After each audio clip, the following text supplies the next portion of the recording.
The first time someone sees $50,000 with their own name next to it, the room usually looks exactly the same. Same kitchen. Same car outside. Same unread emails. Same laundry.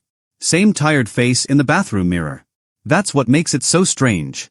From the outside, nothing seems to happen. No one knocks on the door and says congratulations, you've entered a new class of life. The sky doesn't change color. Your phone doesn't suddenly stop carrying bad news. You are not rich. You are not done. You are not safe from every problem. And yet something real has happened. Something big. Something most people don't understand until much later. Because the first $50,000 is not just a financial milestone. It is a psychological border crossing. And the truth that almost nobody explains properly is that the hardest part of building wealth is not growing money once it exists. The hardest part is reaching the point where money stops disappearing faster than your discipline can create it. That is why the first $50,000 changes everything. Not because it is magic. Because it is the first amount large enough to begin changing your relationship with fear. That's the part the system never says out loud. People are taught to think about money as arithmetic. Save more. Spend less. Invest early. Avoid debt. Stay consistent. And yes, on paper, all of that is true. But in real life, building wealth is never just arithmetic. It is emotional warfare. It is desire against patience. Identity against restraint. Fatigue against long-term thinking. It is the constant pressure to prove that your life is working before your finances are actually stable enough to support that image. That's why the first $50,000 takes so long for most people. Not because they're lazy. Not because they're stupid. Because in the years before that milestone, almost every force around them is trying to interrupt the process. A person starts earning more, and life immediately finds a way to spend it first. Rent rises. Insurance rises. Someone gets sick. The car needs work. A wedding invitation shows up. The laptop dies. A friend group normalizes expensive weekends. A promotion quietly comes with lifestyle pressure. A rough month creates the urge to buy comfort. A good month creates the urge to reward pain. And just like that, another year goes by. This is why so many intelligent people feel stuck. They think they have an income problem, when often they have a friction problem. Too many leaks. Too many emotional purchases. Too many recurring obligations. Too many moments where short-term relief keeps beating long-term freedom. And the system loves that. Not in some cartoon villain way. In a colder way. A more realistic way. Banks do not need you to be broke. They just need you to stay dependent. They need your money parked too passively, your debt accepted too casually, your anxiety turned into financing, and your future self treated like someone else's problem. That's the real mechanism. A person with no savings is easy to sell to. Easy to scare. Easy to rush. Easy to keep circulating between payment, stress, purchase, payment, stress, purchase. But a person who reaches their first $50,000 begins to slip out of that rhythm. That person becomes harder to pressure. Harder to impress. Harder to trap. And that is why the milestone matters more than people think. Because most people imagine wealth starts when you hit some glamorous number. 1 million. 5 million. Early retirement money. Life-changing money. But real change often begins much earlier, in a quieter place. It begins the moment you are no longer one inconvenience away from financial panic. The moment an emergency becomes expensive instead of identity-shattering. The moment your mind stops interpreting every setback as proof that life is unstable. That's what $50,000 starts doing. Not perfectly. Not all at once. But meaningfully. Imagine someone in their early 30s or late 30s. Or maybe early 40s. Doesn't really matter. They've spent years doing what most people do. Working. Paying bills. Trying to save. Losing momentum. Starting again. Making progress. Then watching one medical bill, one move, one breakup, one layoff, one repair erase half of it. They tell themselves they're trying. And they are. But it never quite accumulates into something that feels solid. Then slowly, over time, something changes. Maybe they stop inflating their lifestyle every time income rises. Maybe they begin automating money before it can be emotionally negotiated away. Maybe they stop using spending as compensation for stress. Maybe they stop confusing treats with recovery. Maybe they get tired of starting over. And one day, after enough invisible months, the number finally appears. $50,000. Not borrowed. Not inherited. Not performative. Built. That moment is usually less emotional than people expect. Sometimes it doesn't even feel good at first. Sometimes it feels strange. Because when a person has spent years believing stability is always almost there, actually touching a real milestone can feel unreal. They stare at it like it belongs to a future version of themselves they don't fully recognize yet. Then something subtle begins. Their breathing changes around money. That may sound dramatic, but it's true. Before that milestone, money often feels like a daily referendum on your adequacy. A bill arrives and it's not just a bill. It's an accusation. A car repair isn't just an inconvenience. It's proof that you can't get ahead. A dip in income isn't just temporary. It feels personal. Like life is exposing how fragile everything really is. But with real savings, especially the first meaningful block of it, the emotional temperature starts to shift. You are still responsible. Still careful. Still aware. But not hunted in the same way. And people underestimate how much of their personality has been shaped by feeling hunted. When you don't have enough cushion, you become available for things you should reject. Bad jobs. Bad deals. Bad timing. Bad credit. Bad emotional decisions. You tolerate more because consequences feel heavier when there's no margin. You rush because slowness feels risky. You spend from pressure. You borrow from hope. You say yes because no feels expensive. Lack of savings doesn't just reduce options. It changes character. It makes people more reactive than they really are. More compliant than they should be. More impressed by appearances than they would be if they felt safer. That's why the first $50,000 changes more than your balance sheet. It gives you back a version of yourself that constant financial exposure had distorted. And here is the deeper truth people almost never say clearly enough. The first $50,000 is hard because it is built in the phase of life when money has no momentum. At that stage, every dollar is still mostly your labor. Every bit of progress feels manually constructed. You are fighting habits, systems, and social pressure without much visible reward. That's why people quit. They save a little, then life hits. They invest a little, then panic. They cut spending for a while, then feel deprived and rebound. They make progress, but because it doesn't yet feel transformative, they start questioning whether the whole effort is worth it. That is where most people lose. Not because they can't do math. Because early wealth building is psychologically insulting. It asks you to act like the future matters before the future gives you any emotional proof. It asks you to choose invisibility over validation. To turn down purchases nobody would blame you for making. To resist "I deserve it" when you probably do deserve relief. To keep going when the results are still too small to impress anyone, including yourself. That's why reaching $50,000 matters. It is not proof that you got lucky. It is proof that you survived the least glamorous phase of wealth building without letting the world emotionally interrupt you. And once you do that, something fascinating happens. Money begins to behave differently. At first, your savings feel like stored effort.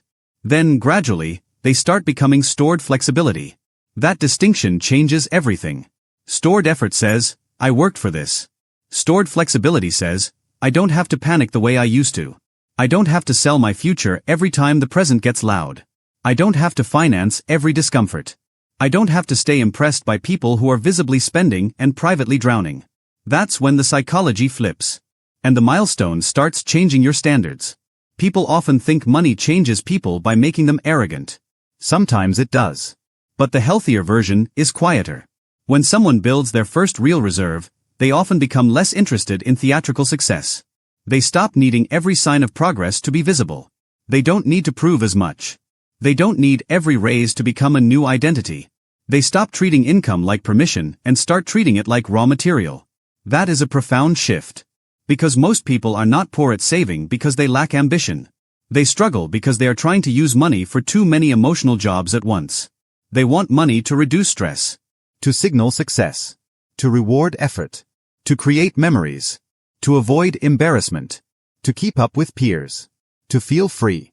To soothe disappointment. To prove they're not behind. The same paycheck is trying to hold up an entire psychological life. And no paycheck can do that forever. So the first $50,000 becomes powerful not merely because it grows, but because it simplifies your emotional relationship with money. For the first time, money starts doing one of its highest functions well. It gives you room. Room to think. Room to wait. Room to recover. Room to not make desperate decisions. Room to separate what you actually want from what your stress has been telling you to buy. That room is life-changing. And this is where the line about banks becomes more interesting than it sounds. Because the thing they don't want you to fully understand is not some secret interest rate trick. It's the psychological transformation that occurs when you no longer need their structure as badly.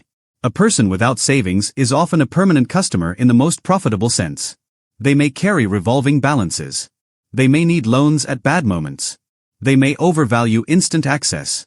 They may accept mediocre returns on cash because the mental bandwidth to optimize anything is gone. They may tolerate fee structures, financing offers, and financial products built around urgency rather than strength. But once someone reaches their first real reserve, especially a milestone like $50,000, their relationship to institutions changes. They can pause, compare, walk away, decline, wait. That is a different kind of consumer. Actually, it's the beginning of becoming something other than a consumer. That's the hidden significance here. The first $50,000 is often the moment a person begins shifting from participant in the money system to strategist inside it. Before that, money is mostly happening to them. After that, they start happening to money. And that changes not just what they can buy, but what they can emotionally withstand. A layoff still hurts. A market drop still stings. A large expense is still annoying. But it doesn't enter the nervous system with the same violence. This matters more than people realize. Because financial freedom is not just about having enough to stop working someday.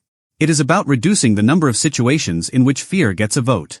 When fear has less voting power, people make cleaner decisions. They choose jobs differently. They choose partners differently. They choose homes differently. They choose time differently.